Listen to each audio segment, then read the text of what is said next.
Example 33।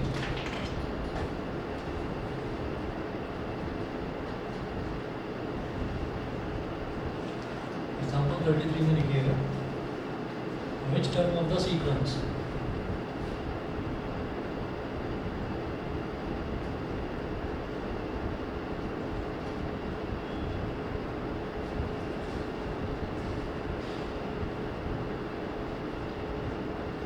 which term of the sequence 20 comma 20 comma 19 is to 1 by 4 comma 18 is to 1 by 2 comma 17 is to 3 by 4 17 is to 3 by 4 comma dot dot dot is the first negative term is the first negative term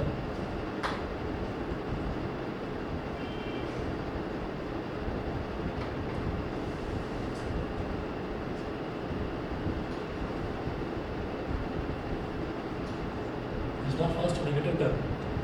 अब देखिएगा इसको ना पहले तो जो ये sequence है, पहले तो इस सीक्वेंस को ये देखते हैं, सीक्वेंस दे रखा है ए बी नहीं दे रखा है, तो पहले तो ये देखते हैं कि ये ए बी है, पहले तो ये देखते हैं। हम यहाँ पर लिखेंगे given sequence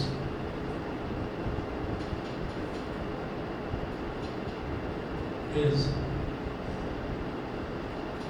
20 comma 19 for the 76 76 plus 1 is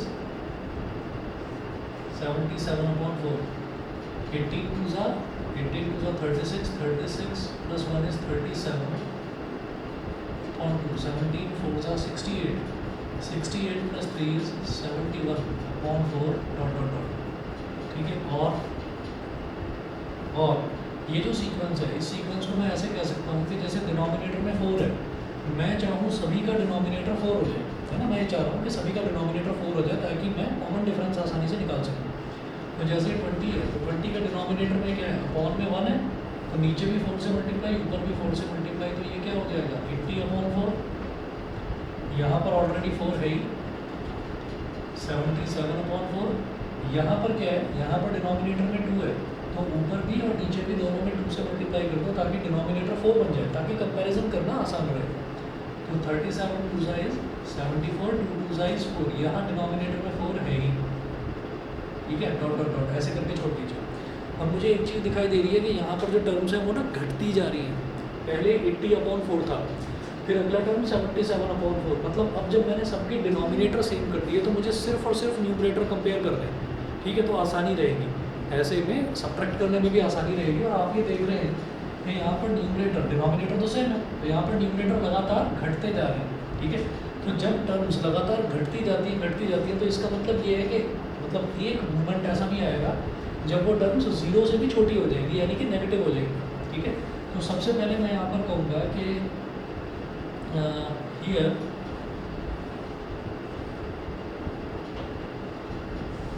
a2 minus a1 यानी कि second term minus first term करके देखिए, तो 77 अपॉन 4 माइनस 80 अपॉन 4, बोलो कितना हो गया, -3/4, ठीक है। And third term minus second term यानी कि a3 माइनस a2, तो 74 upon 4 minus 77 upon 4 again -3/4। Since a2 minus a1 is equal to a3 minus a2, so it is an AP with common difference यानी कि D, with D is equal to -3/4। तो ये AP बन गया, यहाँ पर common difference small d, इसकी value कितनी है, -3/4 है, ठीक है, ये हो गया। It is an AP with D is equal to -3/4। अब क्या करेंगे, which term of the sequence is the first negative term, तो इस सीक्वेंस की पहली नेगेटिव टर्म कौन सी होगी वो निकालने के लिए हम ये क्या करेंगे, to calculate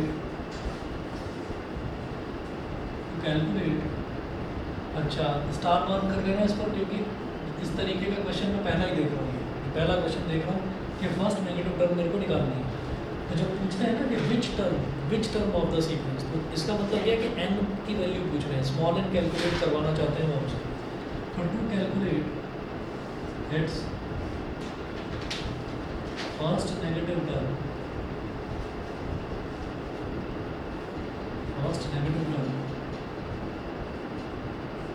let us put an less than 0, an less than 0 यानी कि nth टर्म को लेस देन 0 कर दीजिए बस आप, है ना, an लेस देन 0। अच्छा a क्या, an क्या होता है, a plus n minus 1 into D is less than 0, ठीक है। तो अब ये a क्या है यहाँ पर, a यानी कि हमारा फर्स्ट टर्म, ये क्या है 80/4 plus n minus 1 into D क्या है माइनस का 3/4 इज लेस देन 0, ठीक है। देखिए इधर भी डिनोमिनेटर में 4, इधर भी डिनोमिनेटर में 4। पहले तो इसको ऐसे लिखेंगे 80/4 माइनस 3 इंटू n माइनस 1, ये हो जाएगा minus 3 n minus 1 upon 4 is less than 0। तो ये हो गया 80 माइनस 3n और minus 3 into minus 1 is plus 3 upon 4 is less than 0। अच्छा 4 इधर मल्टीप्लाई हो जाएगा, 4 इंटू 0 इज 0, तो माइनस 3n और 80 plus 3 is 83 is less than 0। 83 को उधर ले जाइए, minus 3n is less than minus 83, ठीक है। यहाँ तक हो गया, यहाँ तक बताइए क्लियर है, ठीक है। तो आपने इक्वेशंस तो बहुत करी हैं, इन इक्वेशंस नहीं करी हैं आपने। इक्वेशंस का मतलब क्या है, जहाँ पर बीच में इक्वालिटी साइन आता है उसको इक्वेशन बोलते हैं। इन इक्वेशन का मतलब क्या है, जहाँ पर इनइक्वालिटी साइन है, लेस देन या ग्रेटर देन, ये वाला साइन है। तो सोचो अगर मान लीजिए मेरे पास ऐसा आ जाएगा minus 3n is equal to minus 83, तो आप क्या करते हैं, माइनस से माइनस काट देते हैं और 3 को यहाँ डिनोमिनेटर में ले जाते हैं, ठीक है। एक्चुअल में ऐसा होता नहीं है, एक्चुअल में ऐसा होता नहीं है, हम तो बस सीख लेते हैं कि माइनस से माइनस को हमने काट दिया। होता क्या है, देखिए minus 3n is equal to minus 83, ये है। तो हम क्या करते हैं, हम थ्रू आउट साइन बदलते हैं, थ्रू आउट हमें साइन बदलना होता है। तो थ्रू आउट का मतलब क्या है कि यहाँ पर 3 चीज़ें हैं मेरे पास, एक लेफ्ट हैंड साइड, एक राइट हैंड साइड और एक इक्वालिटी साइन। इसका साइन बदलना होता है। तो माइनस 3n का जब साइन बदलूंगा तो प्लस 3n हो जाएगा, माइनस 83 का जब साइन बदलूंगा तो प्लस 83 हो जाएगा। और ये जो इक्वालिटी है ना, इक्वालिटी को अगर हम ऐसे घुमा देंगे, मतलब ये पैरेलल लाइन है, अगर मैं इसको ऐसे घुमा दूंगा तब भी वो पैरेलल लाइन ही रहेगी, ठीक है ना। तो इसलिए मैं ये कहता हूँ कि माइनस से माइनस कट गया। यहाँ क्या होता है, यहाँ पर आप लिखेंगे changing the sign throughout, changing the sign throughout. याद रखना कि इक्वालिटी में नेगेटिव से नेगेटिव नहीं काटते, थ्रू आउट साइन बदलते हैं। इक्वेशन में भी थ्रू आउट साइन ही बदलते हैं। तो ये माइनस 3n का मतलब क्या हो गया, प्लस 3n, और ये लेस देन है तो इसको ऐसे पलट देंगे तो बेटा ये ग्रेटर देन हो जाएगा, ठीक है। और माइनस 83 का साइन बदल दिया तो वो प्लस का 83 हो गया, ठीक है। अब जो यहाँ मल्टीप्लाई हो रहा है वो यहाँ डिवाइड में जरूर चला जाएगा। तो n इज ग्रेटर देन 83/3, 3 1 जा 3, 3 2 जा 6, तो 8 माइनस 6 इज 2, 2 3 23, 3 7 जा 21, 23 minus 21 is 2, 2 0 20, 3 6 are 18, 20 minus 18 is again 2, 2 0 20, 3 6 are 18, तो बार बार 6 6 6 6 आता चला जाएगा। तो n is greater than 27.66। तो जो n है वो 27.66 से बड़ा होना चाहिए, ग्रेटर होना चाहिए।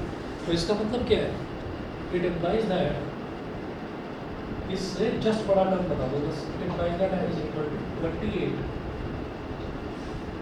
will be the given AP's first negative term, will be the given AP's first negative term। हमेशा याद रखिए कि ये जो n है ये कभी भी आपके पास डेसिमल नंबर नहीं आएगा। n का मतलब क्या होता है कि कितनी टर्म्स, तो 4 टर्म, 5 टर्म, 10 टर्म, 50 टर्म, ऐसे ही आएगा ना। कोई ये तो नहीं कहेगा कि 27.66 टर्म्स, कितनी टर्म्स हैं, इतनी नहीं होगी। तो टर्म्स जो है वो फ्रैक्शंस में नहीं आएगी, वो प्रॉपर इंटीजर वैल्यू होगी उसकी, ठीक है। सर जो डिनोमिनेटर में 4 था वो 0 हुआ, हाँ उसको यहाँ मल्टीप्लाई में ले लेना तो 4 × 0 0 होते हैं। ऑनलाइन वाले बच्चे बता दें, क्लियर है? Yes yes sir. सर। ठीक है।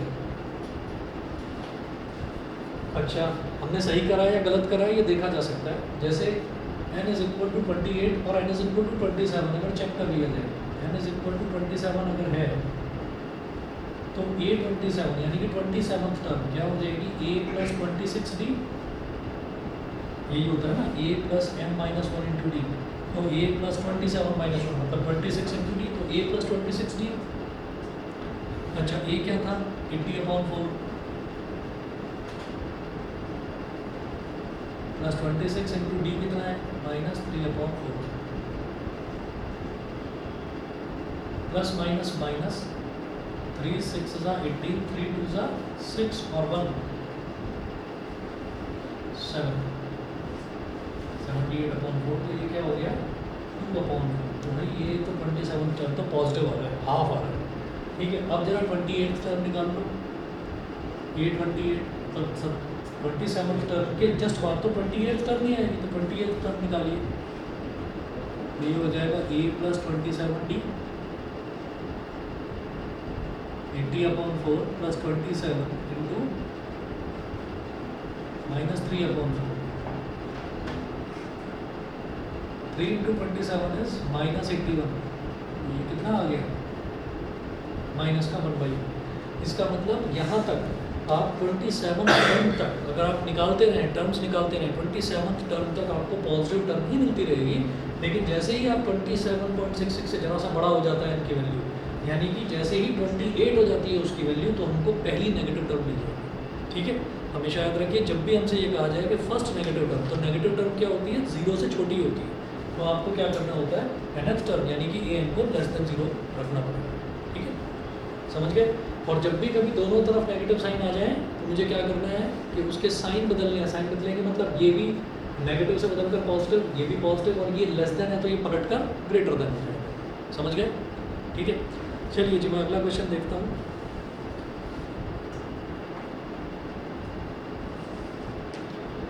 Example number 34।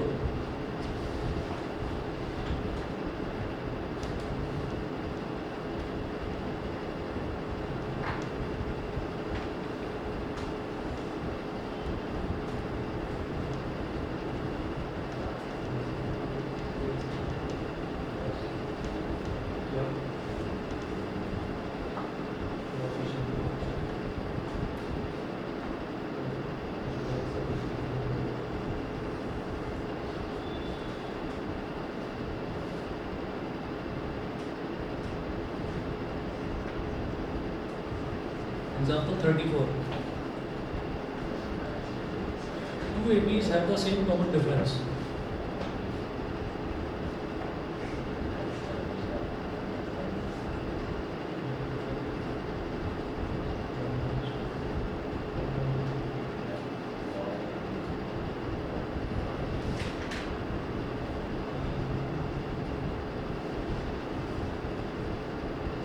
Two ABs have the same common difference. Full stop. The difference between their 100th terms is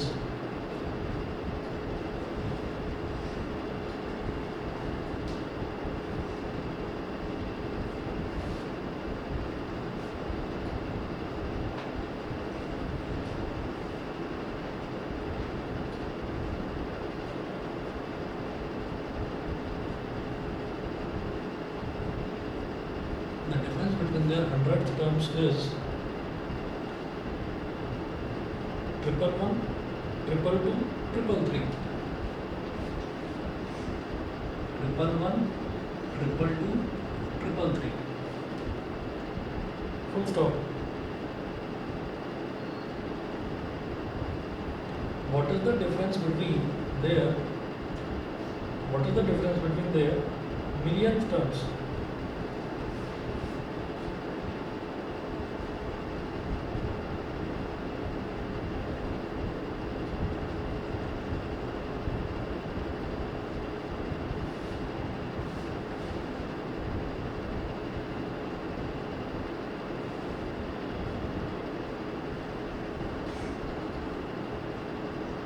Millionth terms.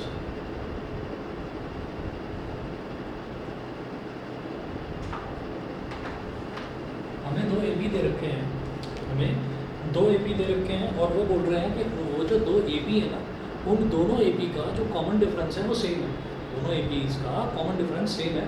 और वो ये कह रहे हैं कि उन दोनों APs की जो 100वीं टर्म है, 100th टर्म जो है, ठीक है, उन दोनों का जो डिफरेंस है वो ये है 111, 222, 333। तो वो कह रहे हैं कि उनकी जो मिलियंथ टर्म्स हैं, मिलियंथ जानते हैं, 1 मिलियन बराबर जानते हैं कितना होता है? ठीक है, 1 मिलियन इज इक्वल टू 1000,000, ठीक है, 1000,000। ये ऐसा होता है कि अगर हम 1 लाख की बात करते हैं तो वो होता है 100,000, और अगर हम 1 मिलियन की बात करते हैं तो वो होता है 1000। 10 लाख। ठीक है, हाँ 10 लाख, तो 1000,000। अच्छा, अब इसके बाद देखिएगा, उन्होंने बोला 2 APs are the same common difference. तो given that there are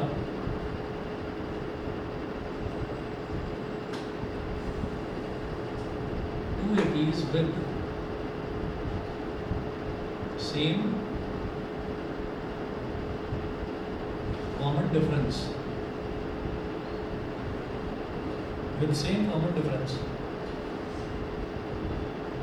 let the 2 APs be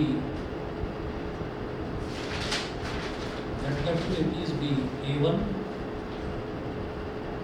A2, A3 till AN, and B1, B2, B3 till BN, ठीक है।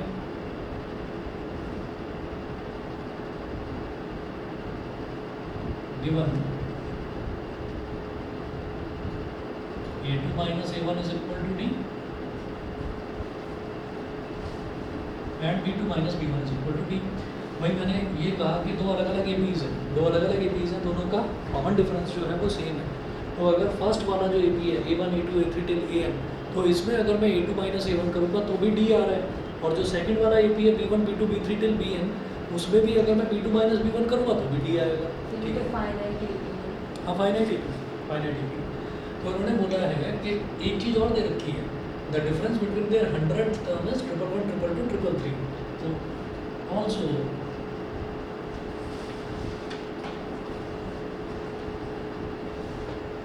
it is given that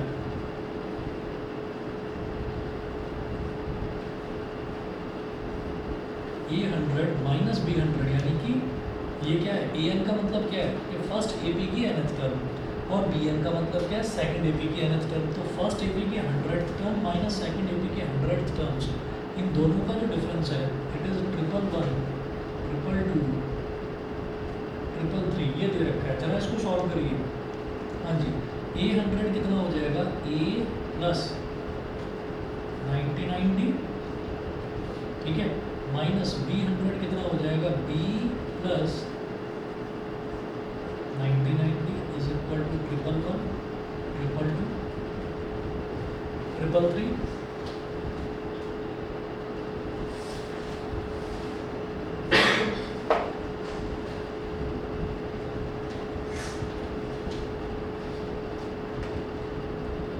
A plus 99D, D क्यों लिया है दोनों तरफ, क्योंकि दोनों का कॉमन डिफरेंस D ही है।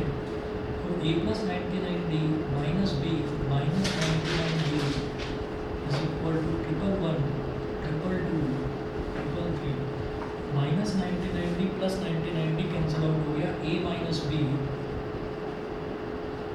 Is equal to 111, 222, 333। इसको बोल दिया हमने इक्वेशन नंबर 1, इक्वेशन नंबर 1 बोलकर यहीं पर रोक दिया इसको। उसके बाद वो कह रहे हैं कि what is the difference between their million terms.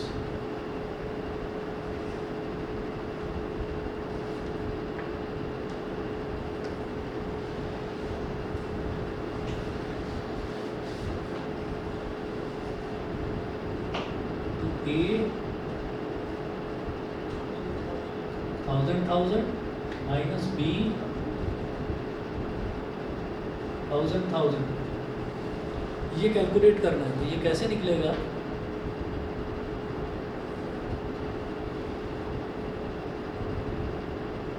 Is equal to A plus 1 2 3 4 5 6 D इतना हो गया माइनस बी प्लस 1 2 3 4 5 6 डी। बताइए जी क्लियर है। 1000 यानी कि 1 मिलियन जो है 1 मिलियन में टोटल टर्म्स कितने हैं 7 टर्म्स हैं। तो 7 टर्म्स हैं तो उसमें से एक टर्म आप सब्ट्रैक्ट कर दीजिए, एक टर्म कम कर दीजिए तो 6 टर्म्स हो गए। तो 6 टाइम्स 9 इंटू डी। जैसे 100 था तो 100 में टोटल कितने टर्म्स थे 3 टर्म्स थे, उसमें से एक सब्ट्रैक्ट कर दिया तो 2 टर्म्स बचे 990 तो 2 बार 9 आ गया। अब ऐसे ही इसको एक्सपेंड करेंगे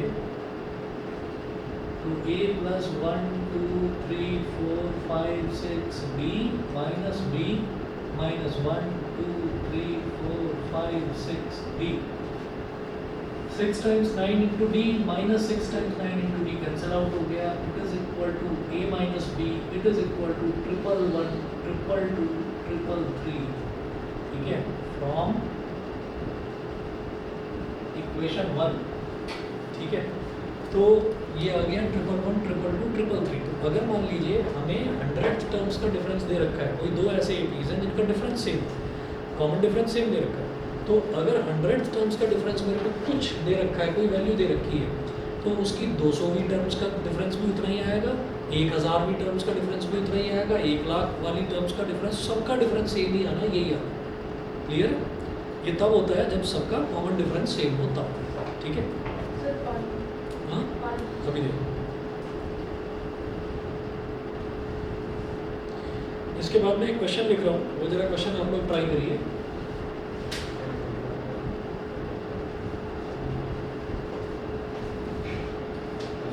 A, B and C if it is given that हाँ मतलब जितनी भी लास्ट की टर्म होगी अगर वो जीरो है तो ये है। जीरो मतलब जैसे 900 हो गया तो उसकी लास्ट जीरो है। अच्छा वो नहीं मतलब अगर कुछ और भी अगर आप निकालें भाई यहाँ पर 100 टर्म्स का दे रखा है, अगर मान लीजिए वो आपसे कहते हैं 102 टर्म्स का भी बताओ तो अभी लास्ट में 102 में जीरो तो नहीं आ रहा ना, तो तब भी आप निकालेंगे तो a plus 101d minus b plus 101d, तो माइनस 101d और प्लस 101d तब भी कट जाएगा, रिजल्ट a माइनस बी है, तो तब भी यही है आने वाला। तो हर कुछ भी आपसे पूछे तो वो आपका रिजल्ट सेम है, लेकिन कंडीशन ये है कि दोनों अलग अलग एटीज का कॉमन डिफरेंस सेम होना चाहिए, तब होगा ये। क्लियर है? एग्जाम्पल 35 देखिए, find a b and c if it is given that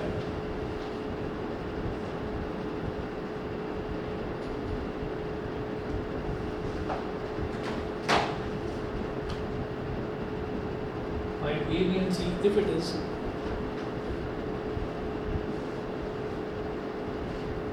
given that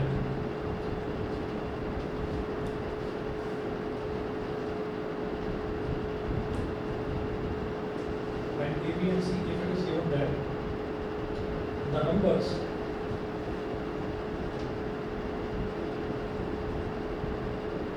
if it is given that the numbers a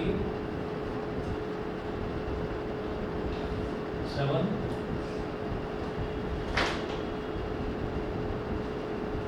B23 C are in AB ठीक है, ये वाला ट्राई करिए, मैं 1 मिनट में आ रहा हूँ।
हो गया?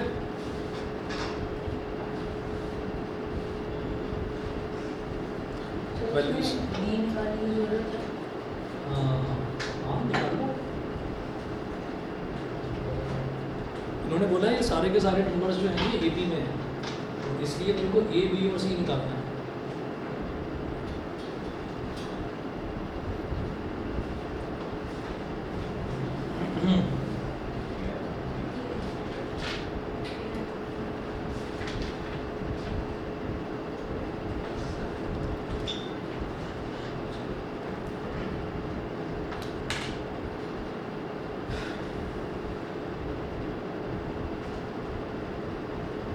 यहाँ पर लिखिएगा since it is given that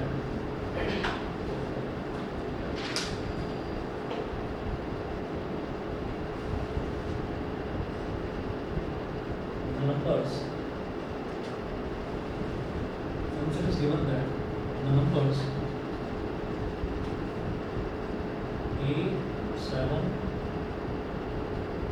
B23, C are in AB. Are in A P, ये हमको दे रखा है कि ये जितने भी नंबर्स हैं सारे के सारे ए पी में हैं, ये ऐसा हमको दे रखा है। तो let the common difference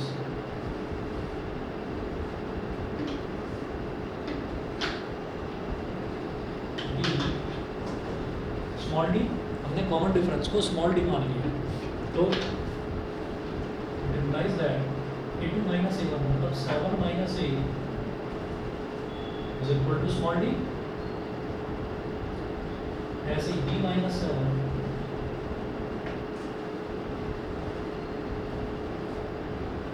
is equal to small d,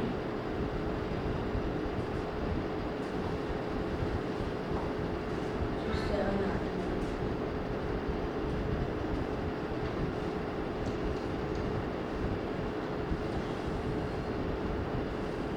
ठीक है? ये इसको बोलिए इक्वेशन नंबर 1, इसको बोलिए equation number 2। 23 minus B is equal to small d, ठीक है?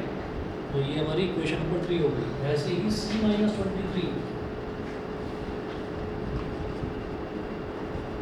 is equal to small d, ठीक है? इनमें से कोई एक चीज़ निकल जाए, बस D निकल जाए, बात बन गई। सिर्फ D निकल जाए तो बात बन जाएगी। आप ये देखिएगा कि अगर मैं इक्वेशन नंबर 2 और 3 ले लूँ, अगर मैं इक्वेशन नंबर 2 और 3 ले लूँ तो बात बन जाएगी। देखिए कैसे, इक्वेशन 2 जो है वो भी D के बराबर है, इक्वेशन 3 भी D के बराबर है। एक्चुअली चारों इक्वेशन कॉमन डिफरेंस के बराबर है, चारों इक्वेशन D के बराबर है। तो आप इक्वेशन नंबर 2 और 3 दोनों को एक दूसरे के इक्वल रख सकते हो। एक दूसरे के इक्वल रखने का मतलब क्या होता है? इक्वेट करना। तो आप ये कहेंगे इक्वेटिंग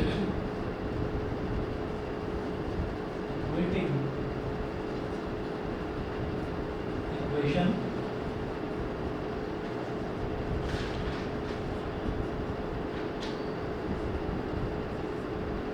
इक्वेटिंग इक्वेशन 2 एंड 3।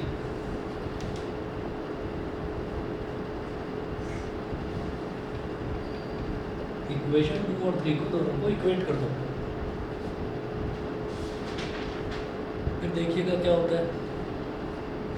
क्यों कर रहा हूँ मैं दोनों को इक्वेट? क्योंकि इस वाली इक्वेशन में भी B आ रहा है और इस वाली इक्वेशन में भी B आ रहा है, तो B की वैल्यू निकल जाएगी। ठीक है, तो क्या हो जाएगा? B minus 7 is equal to 23 minus B। Minus B को इधर ले आइए, B plus B is equal to 23 plus 7, तो 2B is equal to 32 one था 15 था। B की वैल्यू हो गई 15,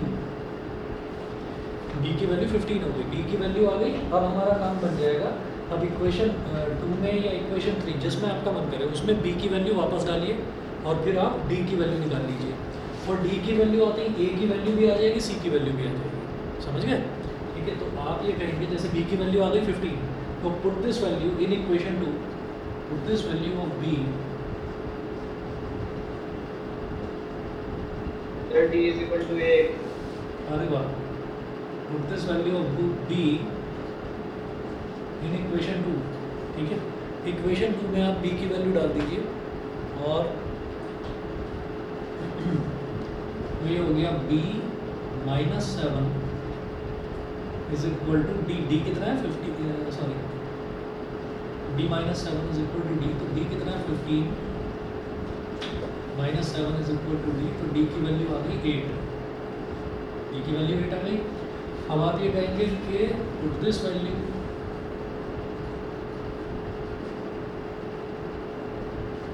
of d in equation 1 and 4। d की इस वैल्यू को इक्वेशन 1 में भी डालो और इक्वेशन 4 में भी डालो ताकि a की और c की वैल्यू आ जाए। तो इक्वेशन 1 में देखिए क्या है, 7 minus a is equal to d, तो 7 minus a is equal to 8, तो minus a is equal to 8 minus 7 minus a is equal to 1, तो a की वैल्यू कितनी आ गई -1, ठीक है। तो ये तो इक्वेशन 1 हुई। इक्वेशन 1 से तो a की वैल्यू आ गई। उसके बाद इक्वेशन 4, इक्वेशन 4 जो है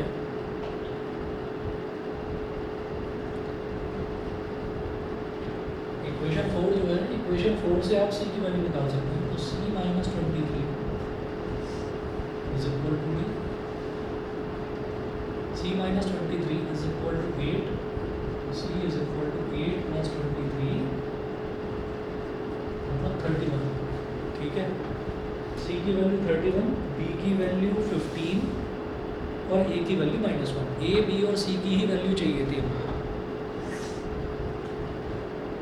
सर ये ऐसे भी तो आ रहे हैं। हाँ, अगर हम d ना लें तो अगर A1 और मतलब अभी बता रहा हूँ।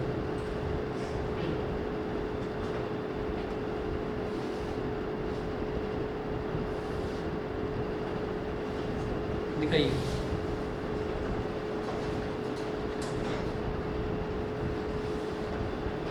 ये तुमने क्या करा है, 7 is equal to a plus D, हाँ ठीक है, और 23 is equal to a plus 3d। 23 is equal to, अच्छा वो फोर्थ टर्म हो गई और ये आपकी सेकंड टर्म हो गई। अच्छा a की वैल्यू, d की वैल्यू आ गई यहाँ से, और ये तो ये नहीं है। हाँ ये भी सही है, बढ़िया।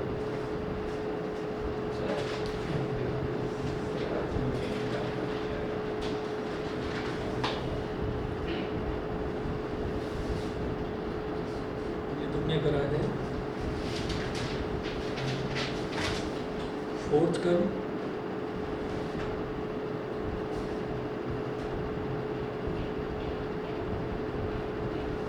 ये क्या करा है, a4 माइनस a2 का नहीं समझ। सर दोनों को सब्ट्रैक्ट करके दोनों की वैल्यू आ जाएगी और उसको a और d की टर्म्स में रख के d की वैल्यू निकाल के a4 माइनस a2 तो हमारे पास हो गया। a4 माइनस a2 क्यों करा, लेकिन ये तो बताओ। सर उससे d की वैल्यू निकल जाएगी।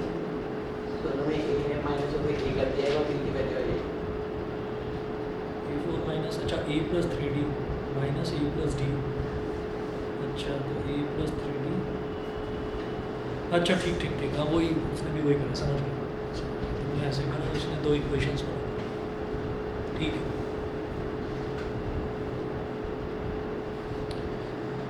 चलिए जी, इसके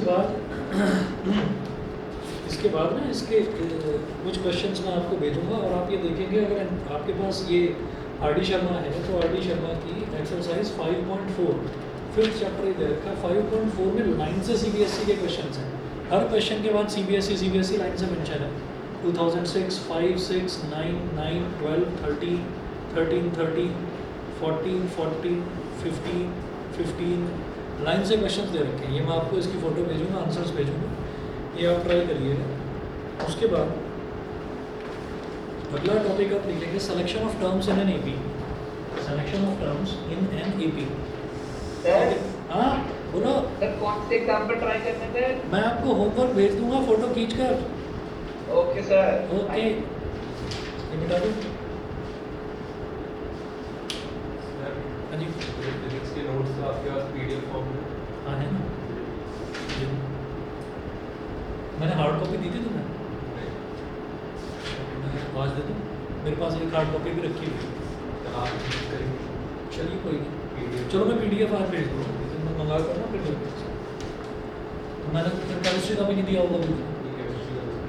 अच्छा, तो मेरे पास केमिस्ट्री का मैंने किसी एक बच्चे को केमिस्ट्री का नहीं दिया था, फिजिक्स का दिया था। चलो निकलवा लूँगा मैं।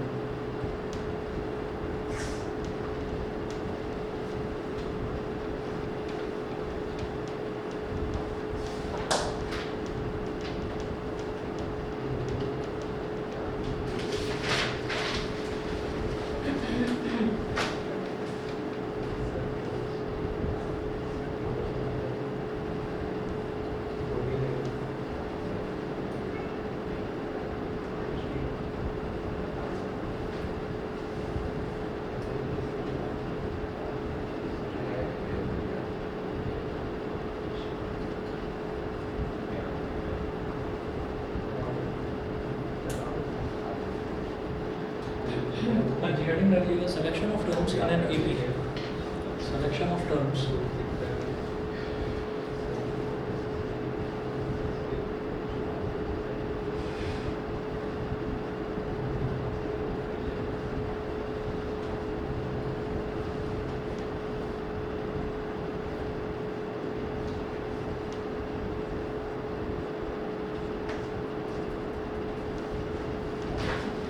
Selection of terms in an AP.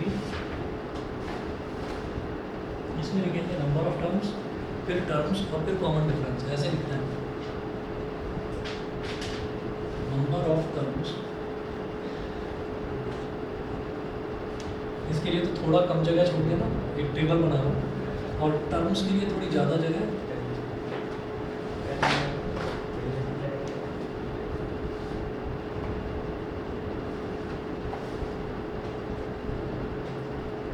Common difference थोड़ी सी जगह पे भी चल जाएगा। यहाँ पर लिखेंगे 3, 4 और 5, बस इतना बहुत है। A माइनस डी, A और A प्लस डी, यहाँ कॉमन डिफरेंस में लिखेंगे D।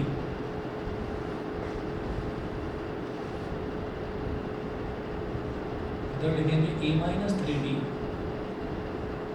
A minus D, A plus D और A plus 3D। Common difference हो जाएगा 2D। इधर लिखेंगे A minus 2D, A minus D, A plus D और A प्लस 2D।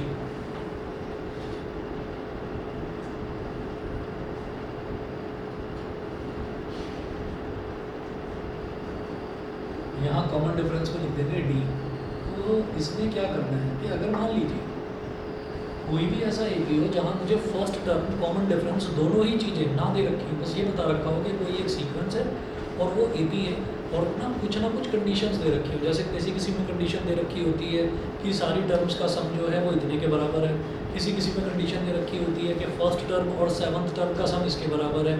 तो जहाँ पर कुछ भी हिंट ना दे रखा हो कि फर्स्ट टर्म क्या है या थर्ड टर्म क्या है, कोई टर्म भी ना दे रखी हो, बस कुछ कंडीशंस दे रखी हो, बस इतना दे रखा हो कि नंबर ऑफ टर्म्स इतनी है। तो नंबर ऑफ टर्म्स अगर आपको 3, 4 या 5 नज़र आए तो आप फर्स्ट टर्म को A माइनस डी मानना, सेकंड टर्म को A मानना और थर्ड टर्म को A प्लस डी मान लेना। इस तरीके से करके आपका क्वेश्चन बड़ी आसानी से हो जाएगा। ठीक है, तो इसके मैं एग्जांपल्स करना शुरू करता हूँ। एग्जांपल देखिएगा,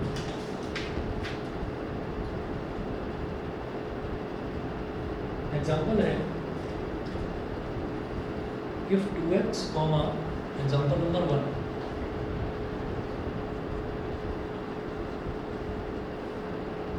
if 2x, x plus 10, 3x plus 2.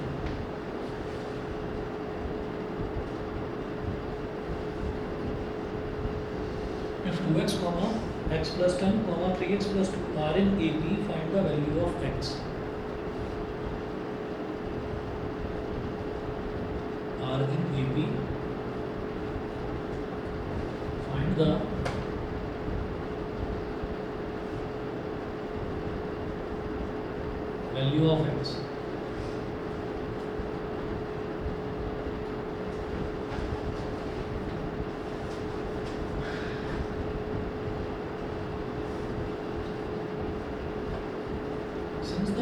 terms are in AP. So second term minus first term. A2 minus A1 must be equal to A3 minus A2. A2 minus A1 कितना हो जाएगा? X plus 10 minus 2x is equal to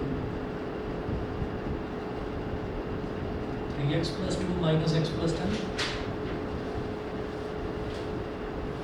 हाँ जी, x minus 2x is minus x plus 10. 3x minus x is plus का 2x और 2 minus 10 is minus 8. अब इस x को इधर ले आओ तो x minus 2x is equal to minus 8 minus 10. Minus 3x is equal to minus 18. Minus से minus करके 3 6 है 18. तो यहाँ से मेरे पास x की वैल्यू आ गई 6. एक चीज़ तो ये होगी. एक और एग्जांपल देखते हैं. Example number 2. The sum of three numbers in AP is minus 3.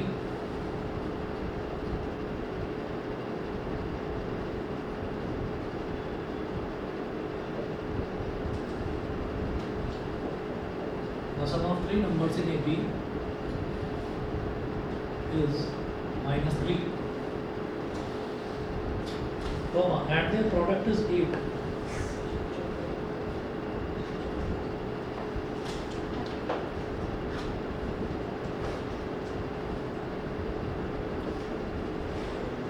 And their product is 8. Full stop. Find the numbers.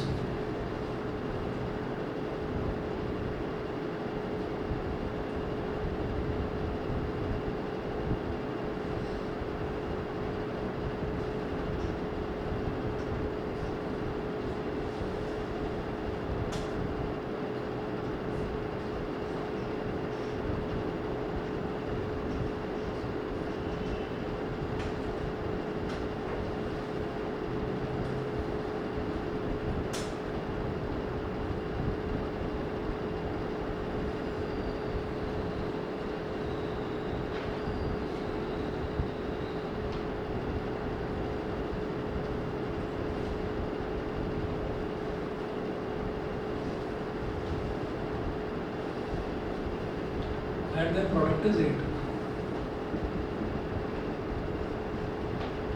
अच्छा, अब उन्होंने पहले ही बोल दिया था sum of three numbers in AP is minus 3. तो हमें 3 नंबर दे रखे हैं और AP में दे रखे हैं.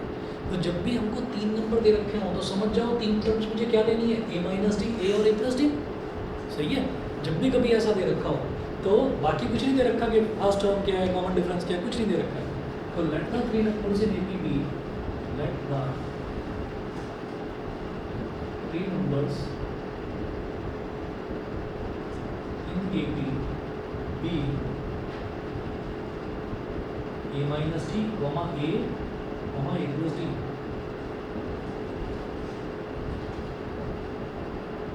As per question, इनका जो सम है A minus D plus A plus D minus 3 के बराबर है. इधर प्लस डी और माइनस डी कट गया. A प्लस कितना हो गया 3A is equal to minus 3. 3 1 3 तो A की वैल्यू कितनी आ गई, -1 आ गई. उसके बाद एंड देयर प्रोडक्ट इज 8. ठीक है. Also their product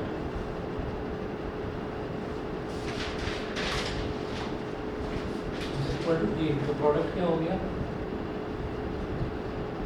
A minus D into A plus D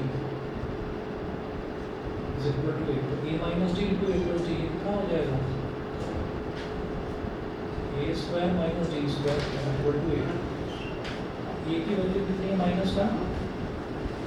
और इधर जो ये A है इसकी वैल्यू की -1 का square, D square is equal to 8. अब -1 तो है ही, -1 का square is +1 minus D square is equal to 8. तो यहाँ से इस -1 को इधर ले जाओ, 1 minus D square is equal to -8. तो minus D square is equal to -8 -1 minus D square is equal to -9. Minus से माइनस कर दिया तो d is equal to plus minus 3। ठीक है, वो कह रहे थे the sum of 3 numbers in AB and their product is 8। अच्छा, लास्ट में वही है, फाइंड द नंबर्स। सर ये प्लस माइनस क्या है? बता, फाइंड द नंबर्स। तो ये नंबर हमको फाइंड आउट करने थे, तो नंबर अब आप फाइंड आउट कर लेना। प्लस माइनस इसलिए आया है कि d स्क्वायर की वैल्यू 9 है, तो +3 का स्क्वायर करोगे तो भी +9 ही आएगा, और -3 का स्क्वायर करोगे तो भी +9 ही आएगा। सर ये कितना जरूरी? हाँ, ठीक है। तो 3 नंबर्स आपको बताने हैं, तो 2 अलग अलग केस लेकर बता देना। एक बार लेना d इज इक्वल टू 3, फिर निकालना a माइनस डी, a और a प्लस डी, तो वो 3 नंबर आ जाएंगे। और एक बार दूसरा केस, इसके आगे के क्वेश्चंस मैं नेक्स्ट क्लास में करवाऊंगा, और बाकी इसके क्वेश्चंस भेज दूँ पूरा। ठीक है, आज इतना ही कर दीजिए।